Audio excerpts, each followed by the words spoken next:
Oli here, and this is my review of Revelation of the Daleks, the sixth and final story of the 22nd season of classic Doctor Who, starring Colin Baker as the Sixth Doctor. Revelation of the Daleks is the 144th story overall, it's 2 parts long, and it's written by Eric Sayward. And of course, Revelation of the Daleks is the second story of the Dalek Civil War Trilogy between the Renegade Daleks and the Imperial Daleks, and this part of the story we actually see the Imperial Daleks for the first time, and as we all know, the Imperial Daleks are Daleks Davros has created so they can be loyal to him, and of course this is the final story of Doctor Who to air before it was put in 18-month hiatus, and it almost became the last ever Doctor Who story, but fans intervened, thankfully. So the plot of the story is as follows. The Doctor and Perry arrive on the planet Necros, home of Trunco Repos, a funeral home for the galaxy's elite. But is this the Doctor's own final resting place? And why do the Daleks guard the inner sanctums of the perpetually interred? Perhaps the Great Halo will have the answers. So that is the plot of Revelation of the Daleks. Now, I think Revelation of the Daleks is a story that most fans see as the best of the Colin Baker or even the best of the trilogy, but I unfortunately have to disagree. It's not the worst of the season, or the Colin Baker era to be precise, though that dishonor goes to Time Lash. It's a good story, but I honestly think that Revelation of the Daleks is rather overrated. I do find some enjoyment, but there are some ideas or even some characters that the story could have honestly done without. The production was quite good, which is what fairly saved the story from being a complete disaster. And I like the setting of Necros, and it was obviously the outside of Tranquil Repos was just very much. It was a snowy landscape. It was as if it was a danger lurking nearby, especially with the mutant that the Doctor and Perry meet after landing on the planet. And obviously, the Tranquil Repos set's quite good. It looked rather gothic, somehow majestic and dark, especially in the corridors, especially the main corridors. It looked very gothic, and obviously in the underground sections, which looked very dank and deadly and just sinister as well. And there were some decent action scenes, especially in the fight with the Daleks towards the end of the story, and of course the Imperial Daleks and the Glass Dalek we see also here looked really good. And I think this is one of my favorite Dalek designs, the Imperial Daleks, because it looks quite majestic in a way. But obviously, having them white in color does make them seem somewhat superior to compared to the Renegade Daleks and Davros' eyes anyway. So I think that was a somewhat of an interesting choice that was put there. So yeah, and this is a story that's actually full of laughs, as this is actually the last story to feature the 45-minute format, and we won't see another 45-minute story in Doctor Who until the revival. And this is obviously the last to use the 1980 theme.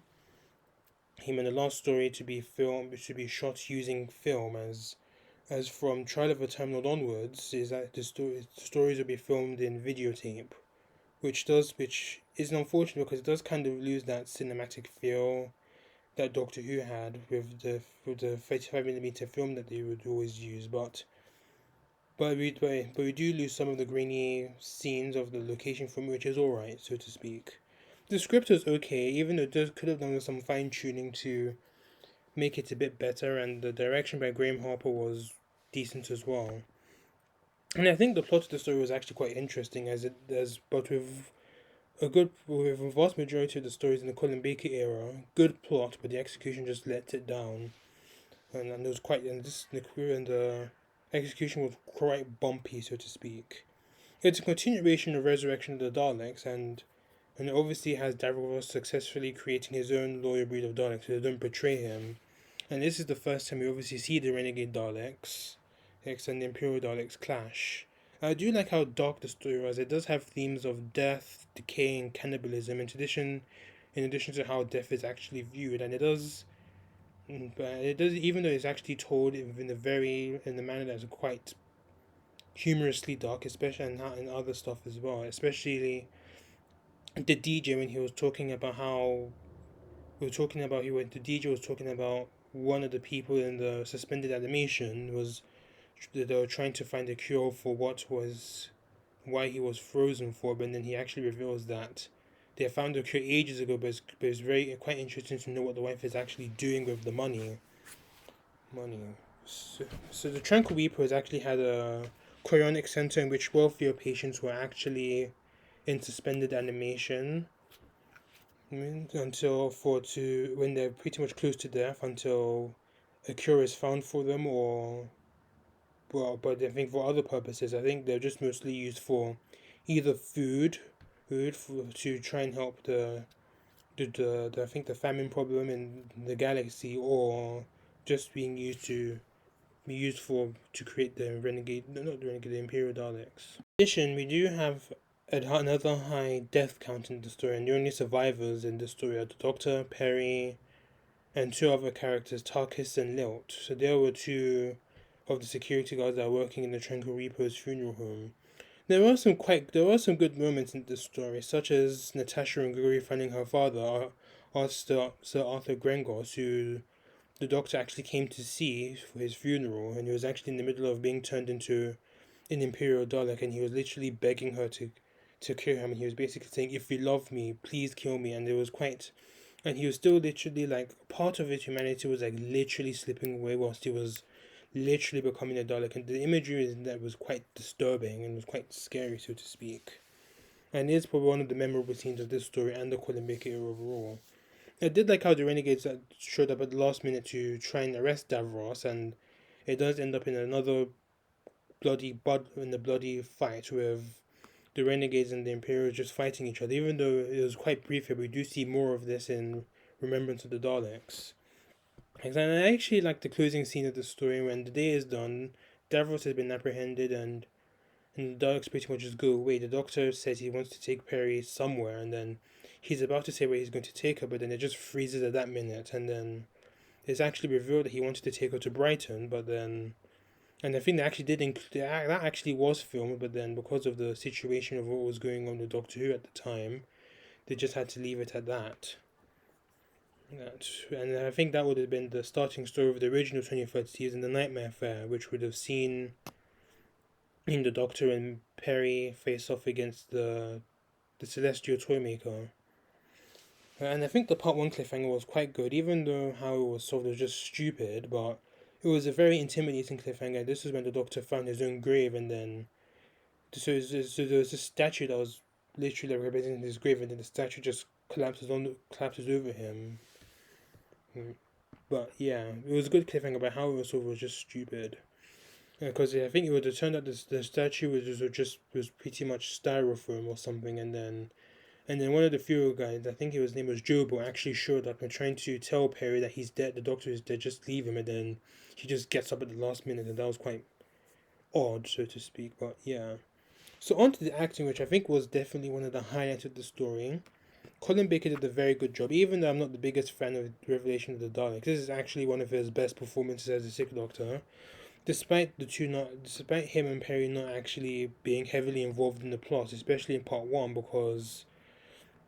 whereas in part one they're just literally just walking around Necron, until the start of part two. Now I liked how the Doctor still wanted to stop Davros and what he was doing. I was rather disgusted in how Davros was pretty much using dead humans to turn them into renegade Daleks. No, renegade Daleks, the Imperial Daleks. So I think Six has definitely developed it just a bit here compared to as he was when he first appeared. And although he's more hands-on, and even though him and Perry still argue, especially at the start when she actually called the Doctor Porky when he was literally making fun of her for being a bit too big because she wasn't able to climb a wall or something. But they do enjoy each other's company, and to the point where he actually does apologize to Perry when the DJ is killed by the Daleks. And the Doctor also has a nice conversation with Orsini when he's about to die, and the Doctor promises him that Tranquil Reapers will be put to good use before leaving. Nicola Bryant was okay here. Perry doesn't do a whole lot, but she does spend some time in the story, mostly part 2 with the DJ. Because she actually wanted to see him, but then before he's killed and she's taken by the Daleks, she does pretty much vanish for a good bit before she reappears with the Daleks. She also gets puffed on by Jobo, and I'll get to more of that in a bit, but I did like how the flower Perry spots in at the start of the story is used to pretty much solve the food problem on Necros. So aside from the Daleks and Davros pretty much using the frozen humans as food.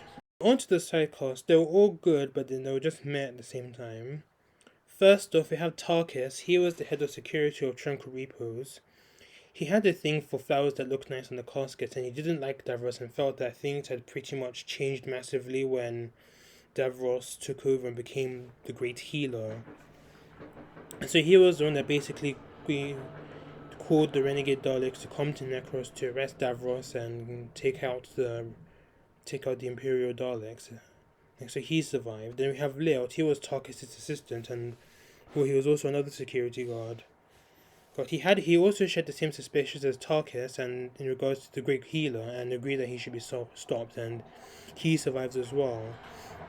Then we have Kara. She was the manager of the food manufacturing factories on Necros, and she was selling food to other planets, and she wanted Davros out of the way, and she called Orsini and Bostock to try and assassinate him. Davros became suspicious of her, and when one of the Daleks cited Orsini and Bostock, and she was trying to insist that this was not true, and obviously Orsini and Bostock were quite shocked at her betraying him, and then she ends up getting killed by Orsini because of her so-called betrayal. She is played by Eleanor Bron, who actually appeared on Doctor Who before. She was one of the art critics with John Cleese in City of Death, but they weren't credited. And then we have Mr. Jobu. He was the chief embalmer on Necros, and he was a very smug, quite self-absorbed, and he saw himself as the most loyal servant of the Great Healer, as Davros was actually watching this stuff. And he was obviously the target of Tassin Beaker's affections, and she on multiple times actually declared her love for him, but then he pretty much just rejected him, and obviously he focused on Perry. But he's killed by Tassin Beaker when she was actually persuaded by Davros to kill him, but then she didn't want to at first, but then she tries to warn him, and then he just brushes her aside, and obviously you can't mess with a woman's scorn, and Tassin Beaker just straight up kills him. So he's played by the late Clive Swift. He actually appeared in a British sitcom, Keeping Up with the Appearances, and he actually appeared as Mr. Cooper in the 2007 Christmas special Voyage of the Damned. Of Doctor Who, by the way. And then we have Tassin Beaker. She was a third-year student of Jobu's and worked under him, and she was obviously Davros actually tries to persuade her to kill Jobu so she can be turned into a Dalek, which she saw as an honor, but then obviously she was hesitant to do so, but then she decides to go through with it, but then she tries to warn Jobu of this, but then Jobu just ignores her, and then she decides to just kill him because he belittled her one last time, and before she herself ends up getting killed by the Daleks. And then we have Natasha. She was a member of the Tranquil Repos freedom fighters who worked to try and rescue their loved ones in suspended animation chambers in the Tranquil Repos. Her and her friend Gregory broke into the funeral home in an attempt to rescue her father Arthur, but they found him in the middle of the process of being turned into a Dalek. They were caught by Tarkus and they were freed by the Doctor, who instructed them to destroy the lab of Daleks, but then they were killed by a Dalek which was levitating, which was the first time we actually saw this in Doctor Who, but the way it was done here was as if it was used a split screen of a sort, so it wasn't actually properly flying, but it was just, it was pretty much seen as that. So yeah, they were killed by a levitating Dalek. And we have Gregory. He was a doctor and another member of the freedom fighters. He aided Natasha in doing so, and he was also killed with Natasha. And then we have the DJ. He provided entertainment for Tranquil Repos and was playing music to entertain the consciousness of those in suspended animation chambers, and played messages from their very alive loved ones. When he met Perry, he actually revealed that he wasn't actually American. He was a DJ. He had this persona of an American DJ, but in actual fact he was a Scouser, and he hadn't actually been to Earth ever. But he was able to recover his great grandfather's old Earth records, and that's how he liked the whole 50s American DJ aesthetic. He was able to destroy some Daleks with ultra frequency gun that was used from rock and roll music. Although before he ended up getting killed by the Daleks, I found him quite annoying. But that concept of using rock and roll to literally destroy the Daleks was quite interesting. Then we have Orsini. He was a senior knight of the Grand Order of Oberon, and he was hired by Kara to assassinate Davros. Because he was given a bomb which was actually disguised as a transmitter to destroy Davros, but then it turns out that Davros was a dummy, and the real Davros was just lurking nearby somewhere. His Lego ended up getting destroyed by the Daleks. I think it was a synthetic as well, and he ended up giving his medal to the Doctor before dying. And we have Bostock. He was Orsini's squire, and he was able to destroy one of Davros' hand before getting destroyed by the Daleks. So personally, I think out of all the sidecar characters, even though they're all quite meh in a way, but I think I found Tassenbika the most interesting. But though she was a bit annoying, like with the other members of the cast, but I think her motives were quite interesting, as obviously being in love with Jobel, and Jobel pretty much telling her at every chance, and how she wasn't able to control her emotions and ends up killing him. DJ was also quite interesting in a way, but I think he was interesting because of his backstory. But then I do agree with Davros. He was a prattling DJ and he pretty much needed to be exterminated by the Daleks.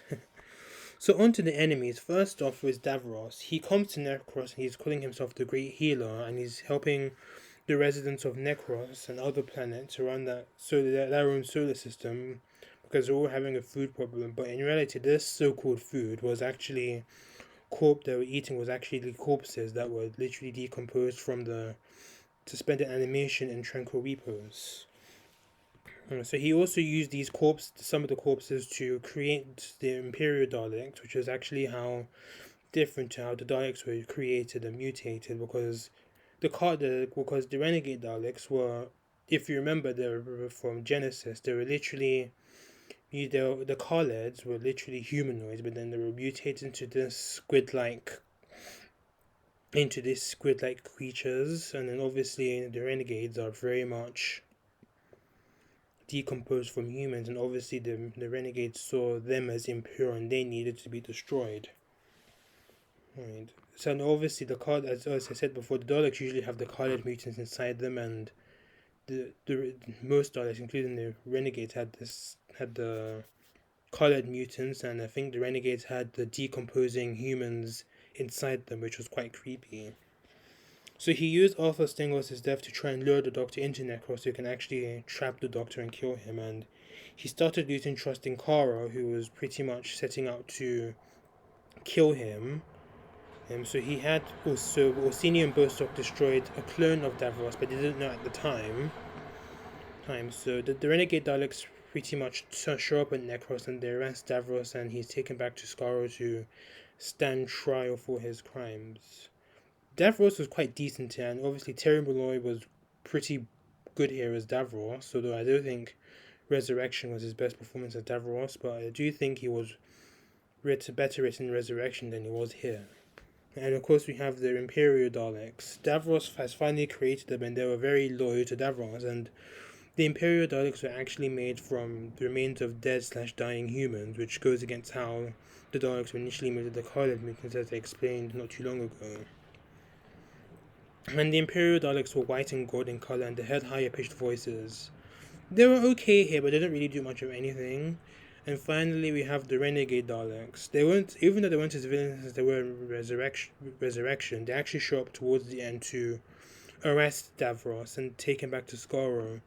They see the Doctor, but then they don't actually act on exterminating him, because the last time they saw the Doctor was different, obviously, because the Fifth Doctor has since regenerated into the Sixth Doctor, and they were unable to recognize the Doctor, and that is something I thought was a bit too of an easy and escape for the Doctor and Perry, so to speak. But though there was a scene where the Doctor and Perry actually team up to use a bomb to destroy one of the Renegades, when the Doctor actually grabbed a gun and shot off the Renegade Dalek's eye stalk, and then Perry literally just had to scatter across the room to place the bomb into the Renegade Dalek, and that's how it was destroyed.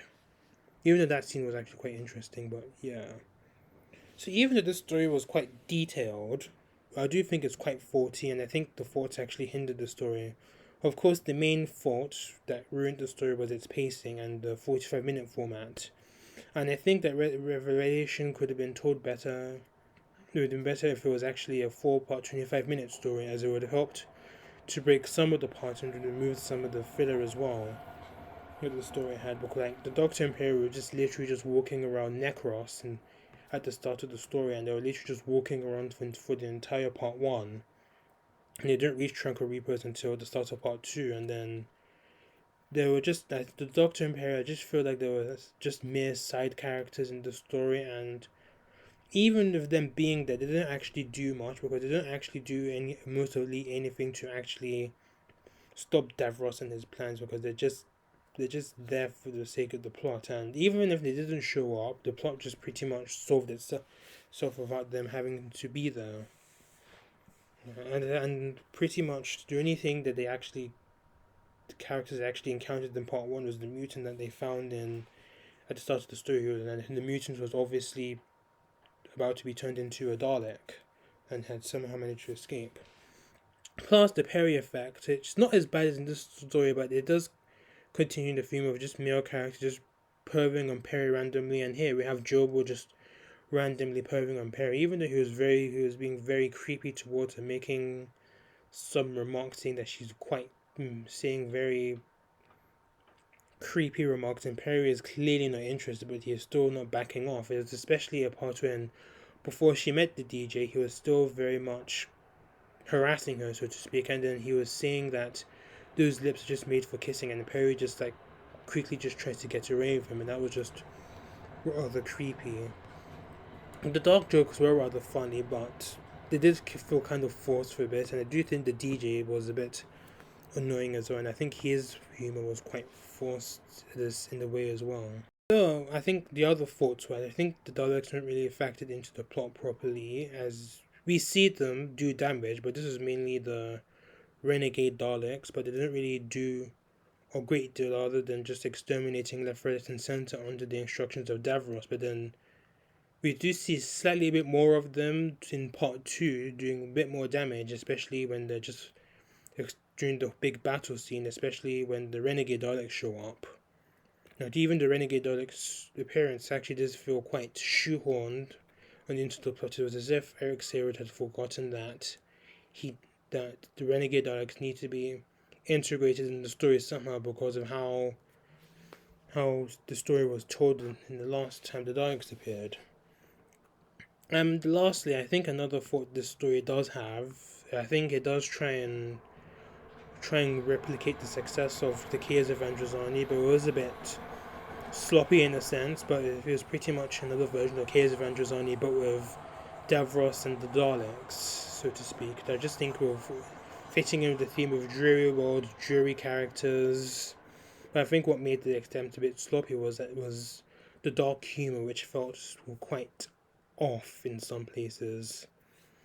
So to conclude, I think Revelation of the Daleks had a good plot on paper, but I think the 45-minute story format just really ruined the story, and I think if it was told or in the usual 25-minute format, it would have worked, because it would have gotten rid of a lot of the padding that was used, that was very common in the 45-minute format of this season. So once again proving that the format didn't actually work. So I give this story a 5.5 out of 10. But I still think it's an enjoyable story, and it's still quite passable, and it does obviously better than Time Lash, which I just don't want to bloody talk about ever again until after the Colin Baker era.